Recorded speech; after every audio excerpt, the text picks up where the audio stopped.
Yeah, thank you, Paul. In the first place, thank you for the invitation.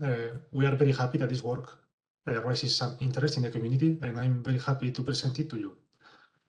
Yeah, this is the IPCC Interactive Atlas DataLab, and I will explain this a bit more in detail later. But first, let me remind you that in year 2021, the IPCC Working Group 1, it released the sixth assessment report of the IPCC. And a novelty of this report is that it included a new chapter and a new web application, which was called the Interactive Atlas.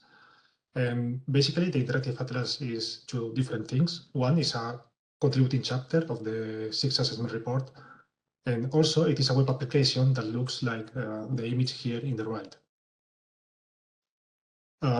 So you can see that this is publicly available in the internet, and you can see that there is a map where there are several regions, and you can interact with it to explore different visualizations. Here, for example, we are looking at climate stripes from the Mediterranean region, and we are looking at CMIP 6 data for a future scenario in a global warming level of 2 degrees. But there are many more visualizations. You can interact with the application, and you will see that there is a lot of available data from CMIP, both from CMIP 5 and CMIP 6. There is also data from Cordex and observations and reanalysis such as SERA 5. And you can also explore the different visualizations, which include time series, spatial maps, scatter plots of different global warming levels, and many other statistics that I encourage you to see for yourselves. Now, I wanted to share some statistics about the Interactive Atlas, because this was kind of a big thing at the moment. Back in 2021, when the Interactive Atlas was released, more than 500,000 users were accessing the Atlas, and they were coming from more than 200 countries. And I remember that at that time, it was quite difficult for our team to keep the Interactive Atlas alive due to the number of people that was accessing it. Now in 2025, things have slowed a bit. And for example, last month we had almost 5,000 new users. And in average, they don't spend many time in the web application, but this is an average. So some users will spend some more time, and some others will spend a small amount of time. So it is in this context that we raised the following question. Can we provide a programmatic interface to the Interactive Atlas? So we want basically to provide more flexibility to users, going beyond interacting with a web application. And in this kind of context, there are usually two different types of user. We have on one side the graphical user, and we have advanced user on the other side of the spectrum. And the graphical user is the kind of users that is limited to interacting with a web application basically with the mouse. And the advanced user is probably a professional or semi-professional person with a lot of high capabilities for programming. And this is the kind of user that can access HPC infrastructures and cloud infrastructures and download CMIP data from the ESGF directly and process it using their own tools, etc. But we believe that there is a big space in the middle in where there are a lot of users that have some knowledge of programming to do some interesting things, but they lack the adequate infrastructure to do what they could do if they had a better infrastructure. Now, of course, we have this trade-off between flexibility and complexity. Of course, the more flexibility you want to offer your users, the more complexity they have to take in order to do things. And it is in this context that we have developed the Interactive Atlas DataLab. So in contrast to the web application, we call this thing a data laboratory, and we kind of bring this concept from the experimental sciences. So you know that a traditional laboratory is kind of a room in a building where there are instruments where researchers carry out their research.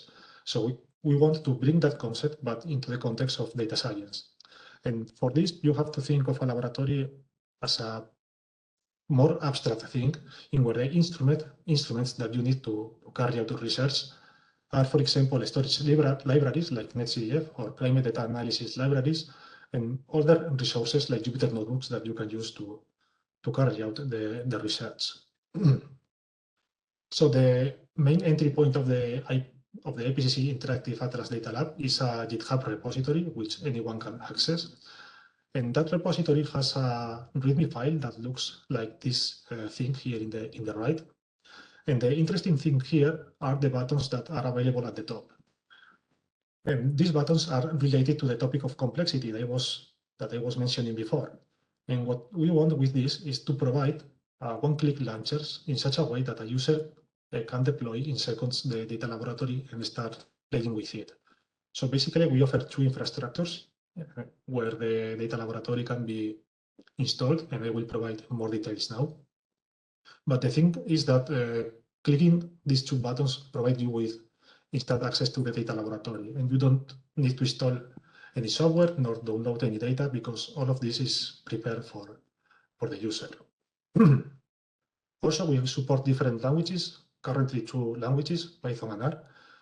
We believe that these are the most used languages in data science, and we use the main climate data analysis libraries in this context, which are XRI for Python and Climate for R for the R language. So once you click one of the buttons in the README, you are redirected to a Jupyter Lab instance in where you can execute and reproduce and even customize the notebooks that are available there. And I assume that we are all familiar with Jupyter notebooks, but just in case you are not familiar with them, notebooks allow you to put together plain text and executable code. And you see something like the image here in the right. You have plain text, you have threads of code that you can execute in real time, and also you can display plots in real time, which are the product or the result of the code in the notebook. So as I was saying before, the main entry point is the GitHub repository where you have the different launchers, and we currently support 2 different infrastructures. Now, of course, this data laboratory can be, or this GitHub repository can be cloned into the laptop of the user, but this requires the user to install Jupyter Notebook and all that stuff, which is a bit cumbersome. So we provide 2 different options in such a way that the data laboratory is open to anyone. The first option is BinderHub, and BinderHub is something that it's not run by us. It is a public cloud service which allows users to run a Jupyter Notebook environment and run the notebooks available in the GitHub repository. And the important thing about this is that it's accessible to anyone in the internet. And by using this infrastructure, we're able to provide access to the Interactive Atlas DataLab to anyone with an internet connection. Now, of course, because this is available to anyone, the hardware resources are quite limited. Currently, when you run a container in BinderHub, the memory of the container that you are given is only 2 GB of size. So this allows to reproduce some of the notebooks in the repository, but only the ones that have, let's say, a small print or require small computation capabilities. In order to support more data-intensive tasks, we provide a custom cloud infrastructure, an on-premises infrastructure that is hosted in our institution, at the Instituto de Cantabria, and we call this the IFCA Hub. And this is an infrastructure that it is managed by a team in our institute, and they do a great job providing these infrastructures. And I link here some of the work that they are doing on this. They call this Data Lab as a service, so you can deploy different data labs in a single click, and we use this infrastructure to provide access to the Interactive Atlas DataLab. And basically here we have control over the hardware resources that we want to offer. So for example, if you need a 100 GB RAM machine, you can obtain that. But this is not open to everyone. We only provide access in the context of some partnership with the users. So either whether you choose the BinderHub option or the IFCA Hub option, In both cases, you are redirected to a Jupyter Lab and you see something like this, where you can read the text and execute the code and reproduce the results that are included in the 6 assessment report or in the interactive atlas. Now, there is a question that arises naturally, where all this data that we are analyzing comes from. So what we have done in order to provide data both to the Interactive Atlas web application and to the Interactive Atlas DataLab is to generate a custom dataset that we call the Interactive Atlas dataset. And this data has been generated by processing CMIP and Cortex data from the ESDF. In fact, I remember downloading more than 200 terabytes of data in order to generate this dataset. And after the processing all of the data, we have generated a relative small dataset of half a terabyte of size, comprising several netcdf files. And if I remember correctly, there are like 30 variables available, and it basically covers many future and past scenarios and different climate models. Now this dataset is open and available from the Copernicus Climate Data Store. So if you are interested in the dataset, you can access it directly using the reference provided in the slide. But the important thing is that this dataset is the one that underpins the Interactive Atlas web application and Interactive Atlas DataLab. And what we have done is to replicate this dataset into our infrastructure. So this means that if you run the data laboratory from the IFCA hub, you have local access to the dataset. And this is very important in terms of performance, because as you may know, local data access is very fast. Currently, hard drives are able to provide 500 megabytes per second of throughput, which is a lot. And this allows users to do many things. And the question, of course, is how users that are running, for example, in Binder Hub or that they are running in their own laptop, how do they get access to the data without downloading the files, which is the important thing. And what we have done here is to install a Thresh data server, which is based on a protocol named OpenDAP, and this basically allows to work with a remote dataset as it was a local file. So basically, you can open a URL, and this looks and works in the same way that a local file. But you need to take into account that reading through the internet is not as fast as reading from local files. Probably your internet connection, your wide area connection, is limited to a handful of megabytes. So this is several orders of magnitude less compared to accessing the data locally from this infrastructure. But in any way, it allows you to perform decent data analysis tasks. And I will provide a few examples now. So this is an example of a, let's say, data lightweight workflow. And I mean lightweight because it consumes a small amount of data in the order of megabytes to 1 gigabyte. And here, what we want to compute is model agreement on changes of precipitation between the historical period and one of the future scenarios. And here, what we are doing is looking at agreement between different models.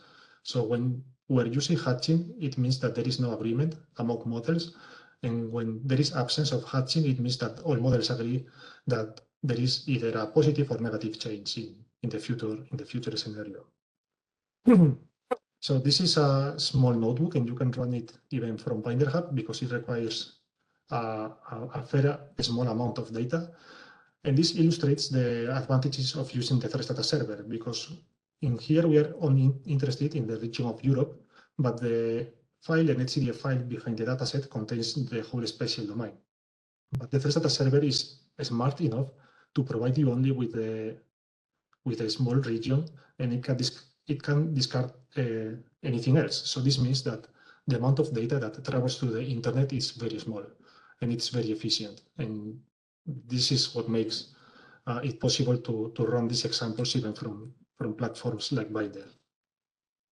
Now, there are other workflows that are more data intensive, and they cannot be run unless you have enough computing power and memory to run the workflows. Here we are reproducing one of the figures of the IPCC report, a figure from chapter 4. And we are seeing the classical evolution of global surface temperature under different scenarios. And in order to do this, to run this example, you need like 80 gigabytes of uncompressed data, which is a lot. So you cannot run this from the Binder Hub platform, but you can run this if you have a computer with enough memory to carry out this workflow. And when we are managing this kind of workflows, it is important to use parallelism. So if you have access to a parallel package like X-Array with Dask, you can use this to optimize the taxes and make it faster. So this is a bit all. We have a paper on this work, which I encourage you to read, and you can access the data laboratory from the GitHub repository in the link provided. Now, just a few comments. There is a lot of things going on in claim data access, and we have spoken here about the Interactive Atlas DataLab, which is this small thing here. But there are a lot of things going on. Basically, we are now in the way to CMIP 7 and the 7th cycle of the IPCC, and there are a lot of changes going on. For example, ESGF is evolving to a new architecture, which is called the ESGF2. And let's see how it works for CMIP 7, but it looks great. We have, for CMIP 6, we had a lot of people interested in moving data to the cloud, so it can be accessed from Google and Amazon Mobile stores. And yeah, basically there is a lot of things going on. I have linked here a research of mine in which I try to reproduce these same examples that I have shown here, but I try to reproduce them directly accessing data nodes. And I found several limitations, but I'm eager to try this again under the new architecture of the ESGF2. So yeah, basically the message is that there is there will be a lot of changes in the near future, and if you are interested in these topics, just stay tuned. And yeah, that's all. Thank you.